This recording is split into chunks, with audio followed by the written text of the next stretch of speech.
Di tubuh kita dihuni oleh 1000 spesies bakteri, jamur, ya kuman-kuman yang sifatnya baik. 10⁻14 tuh namanya apa ya Bu? Triliun ya? Banyak banget angkanya. Jadi sejak kita berada dalam kandungan ibu kita, Masya Allah, ini saya buat mapping Bu ya, pemetaan. Jadi kalau kita melihat pemetaan kekuatan pasukan ya, kita juga punya pemetaan bakteri baik di tubuh. Dari kepala sampai ujung kaki kita bisa lihat tuh, dari kepala sampai kaki ada jenis-jenis kumannya. Ini jenis kumannya berwarna ini ya. Contohnya ada di apa nih ya? Di kepala. Ya, di kepala itu warnanya biru. Wah, itu ada bakteri Corynebacteria. Tipe bakteri di sana. Jadi tubuh kita ini kita sudah harus merasakan panca indera, apa namanya, kulit ya. Kulit ya, permukaan dalam tubuh juga, bahwa kita ini sebenarnya ekosistem. Kita ini ekosistem kecil. Jadi kalau kita lihat ekosistem di luar ya, dari mulai air ya, pohon, ada cacing, ada kucing, itu ekosistem ya. Tapi di tubuh kita juga adalah ekosistem. Sadar nggak kita ini bawa-bawa kuman? Bahkan satu riset dikatakan ada suatu ruangan yang diisolasi, ruangannya dibuat suatu blokade terhadap virus kuman yang sangat kecil, bisa diblok. Simpen itu orang masuk ya, dia dibersihkan tubuhnya dalam ruangan kurang lebih hanya 5 menit. 5 menit kemudian udara yang clean tadi diambil sampelnya, di mapping sudah mengandung kuman. Berarti kita ini penuh kuman. Jangan sombong kita ya Bu. Kita juga membawa-bawa kuman dan kita juga bergantung, bersinergi dengan mereka. Jadi kalau kita mau rahmatan lil alamin jauh-jauh, sudahkah kita rahmatan lil alamin untuk tubuh kita dan penghuni tubuh kita? Apa hubungannya Dok? Nanti kenapa ada hubungannya, ada nenas, ada serai gitu ya? Jadi kita lihat sama-sama suatu cerita koneksitas antara manusia, mikrobiom atau bakteri baik ya, jamur, dengan lingkungan. Kita sama-sama lihat bahwa ketika seorang manusia ingin mengetahui dirinya, kita harus tafakur ya, muhasabah diri gitu ya. Siapa kita? Kenapa kita ada di sini gitu ya? Kita bahwa mengetahui bahwa tubuh kita itu penuh dengan tadi penghuni ya, penghuni. Jadi kagetlah kalau mata kita bisa melihat makhluk yang kecil, bisa-bisa kita pingsan Bu ya, karena bentuknya ajaib-ajaib. Jadi human microbiome, penghuni tubuh manusia ya, intinya begitu. Jadi kalau kita mau mandi 2 jam juga nggak hilang Bu. Dia pasti sudah fitrahnya ada, Allah titipkan.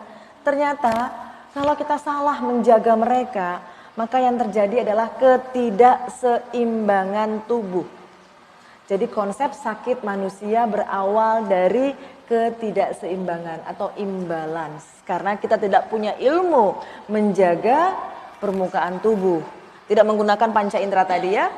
Dari sejak kita dalam rahim ibu kita ya, jadi bayi-bayi gitu ya. Kan sudah pernah tahu bahwa kita akan lahir berinteraksi ya dengan lingkungan ya Bu ya. Udara gitu semuanya. Bahkan ketika kita nanti diberikan ASI ya, ibu udah pernah ada yang memberikan ASI kan? Kita juga sudah mentransfer bakteri baik dari tubuh ibu kepada bayi kita. Ini yang berwarna-warni, yang bergerak-gerak itu saya mau ceritakan, itu kumpulan dari penghuni tubuh manusia tadi. Jadi di dalam tubuh mereka itu merupakan serdadu penjaga sistem kekebalan tubuh. Jadi kalau misalnya kulit ini kan rame ya bakteri baiknya. Kalau ada yang tidak fitrah mau masuk ke dalam tubuh, dialah serdadu pertama pertahanannya, sehingga dia tidak bisa masuk. Jadi sesuatu kuman penyebab penyakit masuk ke dalam tubuh itu karena kesempatan penjaganya tidak ada. Misalnya ada rumah di sini ya Bu, pos satpamnya nggak ada yang jaga gitu ya. Misalnya ada niat maling gitu, awalnya nggak niat, tapi wah itu rumah terbuka, nggak ada security, kira-kira masuk ya? Masuk. Jadi suatu konsep kuman itu bisa masuk ke dalam tubuh karena sistem penjaga tubuhnya tidak ada. Dan penjaga tubuh pertamanya adalah mikrobiom tadi, bakteri-bakteri baik. Baik di bulu hidung, di lubang telinga, di permukaan kulit, di saluran cerna. Ramai sekali ya. Jadi luar biasanya ya, ini di permukaan usus kita Bu, terjadi suatu ekosistem, ada burungnya. Ya nggak seperti inilah, ini animasi ya. Bahwa tubuh kita udah seperti ini, ramai sekali. Jadi di permukaan kulit saja, kalau kita memandangi kulit, ada bulu-bulu ya Bu ya. Lihat itu di bawahnya. Banyak sekali Bu, jenis-jenis kumannya ya. Kuman baik Bu, kuman baik. Jadi jangan sampai ibu mandi menggosoknya pakai batu apung gitu ya. Pakai sikat sampai, aduh kotor banget. Nggak akan mungkin ibu bersih. Karena sudah Allah titipkan kuman-kuman baik penjaga setiap pori-pori kulit kita. Ya, ini untuk kulit aja panca indera kita. Jadi ini kita harus ketahui.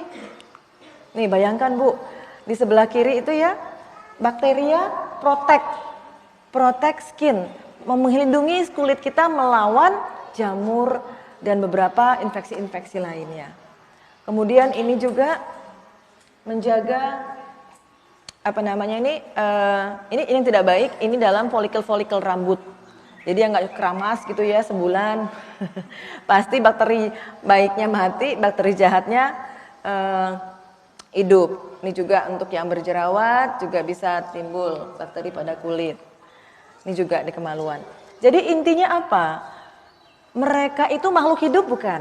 Makhluk hidup butuh makan, butuh. Ternyata makhluk hidup itu butuh makan kalau dia tercukupi makhluk hidup bisa bertahan hidup kalau dia tercukupi makanannya. Hobinya mikrobiom yang 10 pangkat 14 itu cuma 3 macam jenis makanan, hirupan dan baluran. Yaitu sayur-sayuran, buah-buahan dan biji-bijian yang tumbuh dari permukaan bumi dan disinari matahari langsung. Jadi kalau ibu membalur tubuh pakai zat kimia, pemutih, bleaching yang chemical agentnya parah, logam berat ya, itu musnahlah semua bakteri baik, maka pelan-pelan terjadi ketidakseimbangan. Kalau ibu menghirup mewangi ruangan yang sifatnya kimia, ya, ibu juga musnah sistem kekebalan tubuh pertama. Kita nggak usah berpikir penyakitnya jauh nanti jadi kanker, nanti dulu. Kanker mah ketika sudah itu amburadul. Karena kanker itu adalah sel tubuh yang sudah protes sama yang punya tubuh. Kenapa aku diperlakukan jolim sama kalian, hai manusia?